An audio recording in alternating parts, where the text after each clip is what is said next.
আসসালামু আলাইকুম। চলে আসলাম ছাদে, একটু সবজি নিব। সবজি মানে আজকে একটু দেখি কলমি শাক নেব। কলমি শাকটা দেখুন, একটা জিনিস আগে দেখাই আপনাদেরকে। আমি আমার ড্রাগন গাছের এই প্রত্যেকটা ডাব্বায় একটু একটু শাক কিছু না কিছু দিয়ে থাকি, কারণ আমি দেখলাম আলহামদুলিল্লাহ ড্রাগন গাছে ডিস্টারবেন্স হয় না। মানে সাথী ফসল হিসাবে কলমি শাকটা, এই যে থানকুনি পাতা,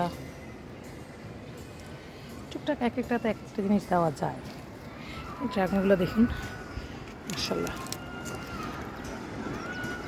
বুঝছে এই যে ফুল আসছে, ফল আর ফুল পাকতেছে। এই যে নতুন করে ফুল ফুটে মুরঝায় গেছে, এটা হচ্ছে কি দেখা যাক। শাক নেই, বিসমিল্লাহির রহমানির রহিম।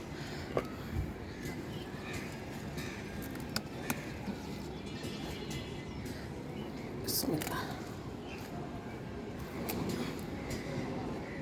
ড্রাগন গাছ এমন একটা গাছ, আপনার এটা নিয়ে কোনো কষ্টই করতে হয় না। সুন্দর করে একবার একটু বসায় দেন।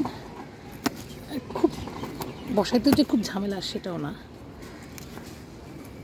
বসানোর সময় আপনি নিচে একটা স্তর মাটি দিবেন, মাঝখানে আপনি অনেকগুলা সবজির খোসা দিয়ে, তারপরে উপরে আবার একটা মাটির স্তর দিয়ে, যদি সাথে আপনার একটু গোবর সার থাকে তো খুব ভালো। আমার কি জঙ্গল হয়ে গেছে, এটা তুলতে হবে পরে। আচ্ছা যাক,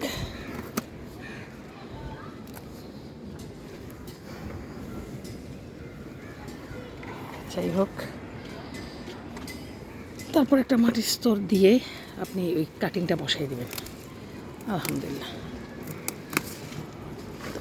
গাছটা সুন্দর আস্তে আস্তে 6 মাসের মধ্যে একদম রেডি হয়ে যাবে। 6 মাস থেকে 8 মাসের মধ্যে আপনার ফ্রুটিং দেওয়া শুরু করবে।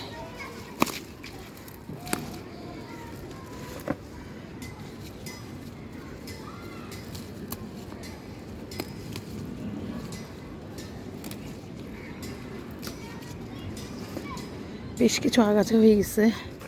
বর্ষাকালেই একটু সমস্যা, কিছুদিন পর পরই আপনার প্রচুর ঘাস টাস হয়ে যায়, মাঝে মধ্যে ক্লিন করতে হয়। বেশ কিছুদিন ক্লিনিংটা হচ্ছে না, এই যে ঘাসগুলো জমে গেছে, এগুলো ক্লিন করবো একটা সময়। সুন্দর আস্তে আস্তে একটু একটু করে সবগুলো আগাছা পরিষ্কার করতে হবে।